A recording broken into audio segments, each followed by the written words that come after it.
Erick Schonfeld, co-editor of TechCrunch.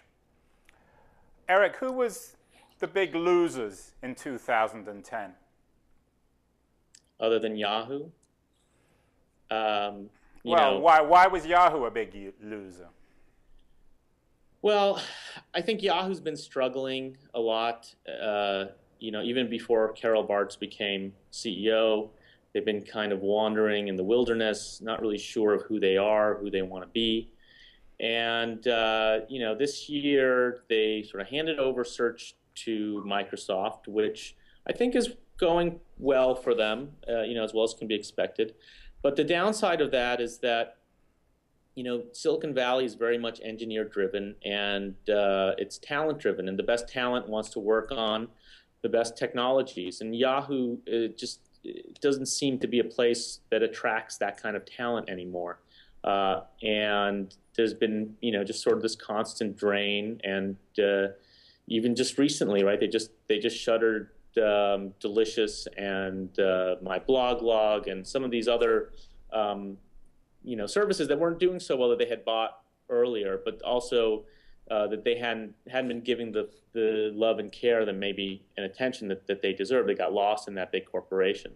So I think Yahoo is still trying to find itself, and it wasn't a great year for Yahoo.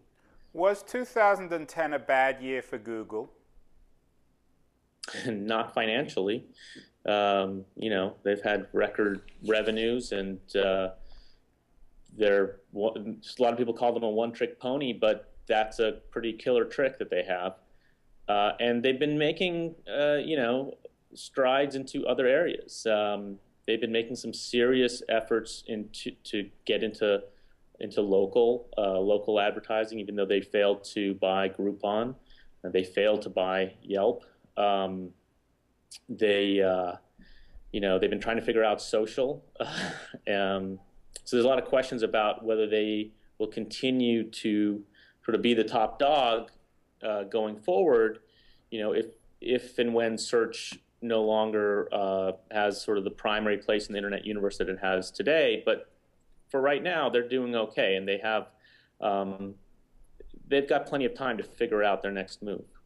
If Mark Zuckerberg was Time Magazine's Person of the Year, was Facebook Company of the Year, 2010? I think that, there definitely is no other company on the internet that has grown as much or has as much of an impact on the rest of the web as Facebook, other than maybe Google. So yeah, that would definitely be a candidate. But Company of the Year, what does that mean?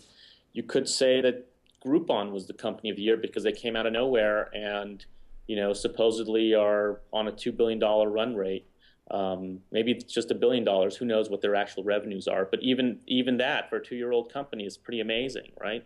And kind of introduce this new form of local commerce that who would have thought that a coupon company could have grown so fast? But they sort of figured out this formula, and then they just kind of went with it, and they expanded and grew up until the point where Google was offering them $6 billion, and they turned it down, which is kind of incredible. The other two companies that come to mind as really having remarkable years in 2010 are Twitter and Netflix. What's your opinion of the year for those two companies? Twitter, I think, went from, they had a lot of growing pains last year, and this year, they made a lot of the right moves in terms of putting the right infrastructure in place, putting management in place, and sort of really solidified their place as the sort of real-time communications infrastructure for the web, or for a growing portion of the web. They're still really small compared to Facebook, but they provide, I think, a different type of service. It still has yet to be seen, whether and how they will make money. They're trying all these different advertising experiments. Some of them work, some of them don't. They got into deals for a little bit, and that lasted a few months, and then they got out of it. They're still feeling their way as well. But they just got a $200 million infusion of capital from Kleiner and others, and so they still have plenty of time to figure things out. But I wouldn't be surprised if Groupon is making more money than Twitter, which kind of says a lot, because I think that people would say that Twitter has a bigger impact on the web, or is more influential in terms of people's everyday lives.